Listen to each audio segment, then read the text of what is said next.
Srisailam TDP MLA Budda Rajasekhar Reddy మద్యం మత్తులో అరాచకం సృష్టించారు.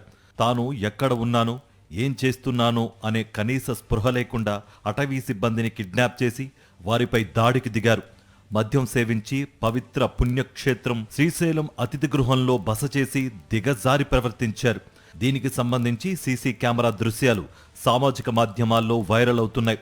దోర్నాల శ్రీశైలం ఘాట్ రోడ్డు రాత్రి 9 గంటలకు మూసేస్తారు. ఉదయం 6 గంటలకు తిరిగి వాహనాలని అనుమతిస్తారు. శ్రీశైలంలోని శిఖరం వద్ద కూడా ఇదే సమయాన్ని అటవీ అధికారులు పాటిస్తారు. మంగళవారం రాత్రి forest deputy range officer Ramanayak, beat ఆఫీసర్లు మోహన్ కుమార్, గురవయ్య, డ్రైవర్ కరీం గస్తీ చేపట్టారు. చిన్నారుట్ల బీట్ సమీపంలో శిఖరం చెక్పోస్ట్ సమీపంలో 2 వాహనాలు రోడ్డుపై ఆగి ఉండడాన్ని గమనించి హార్న్ కొడుతూ వాటి వద్దకు వెళ్లినా వాహనాలు కదల్లేదు. ఆ వాహనాల్లో శ్రీశైలం ఎమ్మెల్యే బుడ్డా రాజశేఖర్ రెడ్డి తన అనుచరులతో ఉండడాన్ని చూసి ఎమ్మెల్యేకు సెల్యూట్ చేశారు.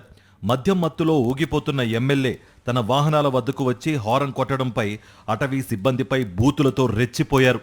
మీరంతా ప్రకాశం జిల్లా ఫారెస్టోళ్లు, శ్రీశైలం నా పరిధి, ఇక్కడ సిబ్బంది వద్దకు వచ్చి డబ్బులు తీసుకుని వాహనాలు పంపిస్తూ నాకు చెడ్డ పేరు తెస్తారా అంటూ పరుష పదజాలంతో విరుచుకుపడ్డారు. సమయం దాటిన తర్వాత కూడా శిఖరం చెక్పోస్ట్ నుంచి వాహనాలను ఎమ్మెల్యే ముందుకు పంపించారు. ఇది టైగర్ జోన్, వాహనాలను పంపకూడదని అటవీ సిబ్బంది చెబుతున్నా ఎమ్మెల్యే వినిపించుకోలేదు. శిఖరం తమ పరిధిలోకి రాదని, ఆత్మకూరు రేంజ్ పరిధిలోకి వస్తుందని, తమకు సంబంధం లేదని చెబుతున్నా వినిపించుకోకుండా వారిపై చేయి చేసుకున్నారు. అటవీ సిబ్బంది ఐడి, ఆధార్ కార్డులు, పర్సులను ఎమ్మెల్యే అనుచరులు లాగేసుకున్నారు.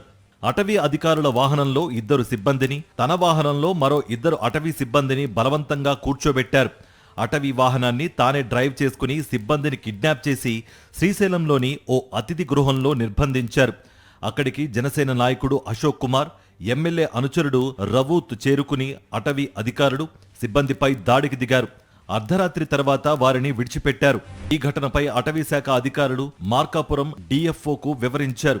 అధికార పార్టీ ఎమ్మెల్యేతో పాటు దాడి చేసిన వారిలో జనసేన నాయకుడు ఉన్నారని చెప్పారు.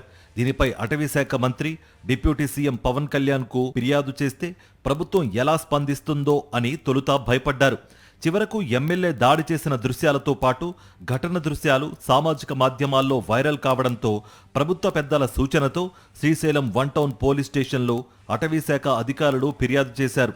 ఈ మేరకు టీడీపీ ఎమ్మెల్యే బుడ్డా రాజశేఖర్ రెడ్డి, జనసేన నేత అశోక్పై కేసు నమోదు చేశారు. తమ సిబ్బందిపై దాడి చేసిన వారు ఎవరైనా ఉపేక్షించేది లేదని ప్రకాశం జిల్లా మార్కాపురం అటవీశాఖ డిప్యూటీ డైరెక్టర్ సందీప్ కృపాకర్ పేర్కొన్నారు.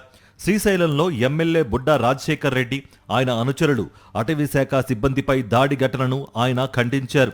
ఇటువంటి దాడులకు పాల్పడటం సరైన పద్ధతి కాదన్నారు. బాధిత సిబ్బంది శ్రీశైలం పోలీస్ స్టేషన్లో ఫిర్యాదు చేస్తున్నారని, ఆ ఫిర్యాదుతో పాటు తాము శాఖాపరంగా విచారణ జరుపుతామన్నారు. బాధితుల్లో ఎస్టీ, ఎస్సీ, మైనారిటీలకు చెందిన వారు ఉన్నారని, దోషులపై ఎస్సీ, ఎస్టీ అట్రాసిటీ కేసులతో పాటు దాడులు, కిడ్నాప్, దోపిడీ లాంటి కేసులు నమోదయ్యే అవకాశాలుంటాయన్నారు. శ్రీశైలంలో మద్యపానం పూర్తిగా నిషేధం, కానీ ఎమ్మెల్యే, వారి అనుచరులు పూటుగా మద్యం సేవించి అటవీ సిబ్బందిపై బూతులతో విరుచుకుపడి దాడి చేయడమే కాకుండా శ్రీశైలంలోని ఓ అతిథి గృహంలో బస చేశారు. ఒక బాధ్యతాయుతమైన ఎమ్మెల్యే, అది తన సొంత నియోజకవర్గం శ్రీశైలంలో మద్యం మత్తులో బస చేయడాన్ని భక్తులు తీవ్రంగా తప్పుబడుతున్నారు. సనాతన ధర్మాన్ని రక్షిస్తానని చెప్పే అటవీ శాఖ మంత్రి, డిప్యూటీ సీఎం పవన్ కళ్యాణ్ తన సిబ్బందిపై ఎమ్మెల్యే దాడి చేయడం, మద్యం సేవించి శ్రీశైలంలో బస చేయడంపై ఎలాంటి చర్యలు తీసుకుంటారోననే చర్చ జరుగుతోంది.